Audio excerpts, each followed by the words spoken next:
পড়ছিলাম তো ঠিকই, কিন্তু আর 5টা স্টুডেন্টের থেকে আমার ব্যাপারটা একটু আলাদা ছিল। যেহেতু মাধ্যমিকে একবার র্যাঙ্ক করেছিলাম, সুতরাং অনেকেরই প্রত্যাশা ছিল আমাকে আবার উচ্চ মাধ্যমিক বা আরো কোথাও দেখবে ভবিষ্যতে।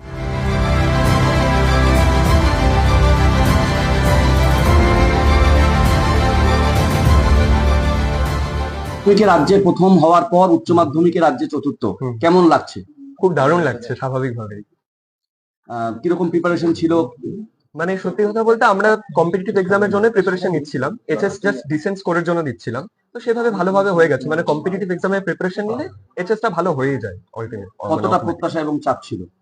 চাপটা ভীষণ ছিল অ্যাকচুয়ালি, মানে আমরা পড়ছিলাম তো ঠিকই, কিন্তু আর 5টা স্টুডেন্টের থেকে আমার ব্যাপারটা একটু আলাদা ছিল। যেহেতু মাধ্যমিকে একবার র্যাঙ্ক করেছিলাম, সুতরাং অনেকেরই প্রত্যাশা ছিল আমাকে আবার উচ্চ মাধ্যমিক বা আরো কোথাও দেখবে ভবিষ্যতে।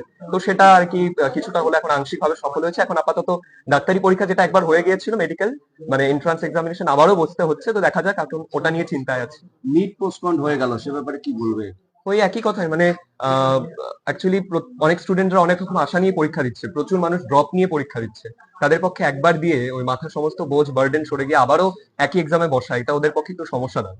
এই সাফল্যের জন্য মানে কাদের কৃতিত্ব রয়েছে, পাশে কারা ছিল? ডেফিনেটলি, মানে আমি তো আছি, তবে এবারে এইচএস এর জন্য যা কিছু আমি বলবো, আমার মা বাবার মানে সম্পূর্ণ তো সাপোর্ট থাকেই সবসময়, তার সাথে আমার টিউটার্সরা, আমার টিচার্স, কোচিং টিচার্স প্রত্যেকে দারুণ ভাবে আমাকে সহযোগিতা করেছে, এমনকি আমার ফ্রেন্ডসরাও।